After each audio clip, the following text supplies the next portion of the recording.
Well, another beautiful day. We've just continued to have these days like a box of candies. They're just so good to be out and about. Now, here's the aerial view this morning captured by Barbara Hurd over Dardentow Park. Here we are currently, and you can see from Scott Stadium, things are pretty good. Temperatures right now are in the low to mid 70s, and we'll see the sunset this evening at 7:41. Made up to a high of 78 this afternoon after a morning low in the low 50s, 76 currently. In the Shenandoah Valley, we currently find 73, made it to an afternoon high of 75 after a chilly morning low of 44. Here we are currently, again, 73 in Palmyra. We have 72 there in Dillon, 74 in Standardsville, 73 in Stanton, and with this cool, dry air mass in place, temperatures will once again fall back through the 50s. Now, this afternoon around the noontime hour, we did have a few tiny little showers that developed on the eastern facing slopes of the Blue Ridge. Again, very isolated, but again, some isolated showers did develop this afternoon. So most of us tonight in the low 50s, could still have some pockets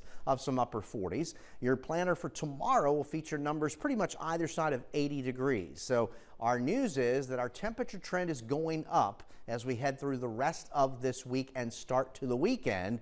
And Friday and Saturday, temperatures at or above average before they go well back down as we head into Sunday and next week.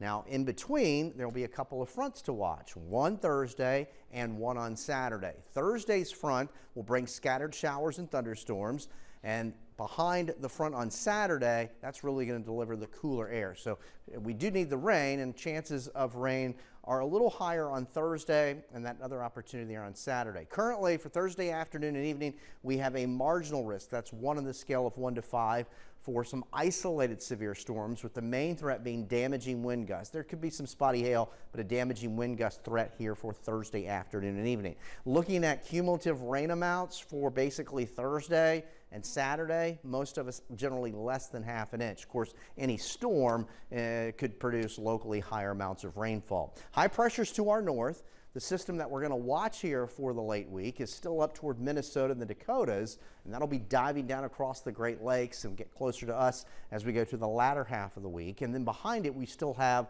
some warm air to deal with before the cooler air arrives with the second front on Saturday. Now onto the tropics in the eastern basin of the Atlantic. Coming off the continent of Africa, we do have several clusters of showers and thunderstorms, what we call tropical waves, until they get better organized.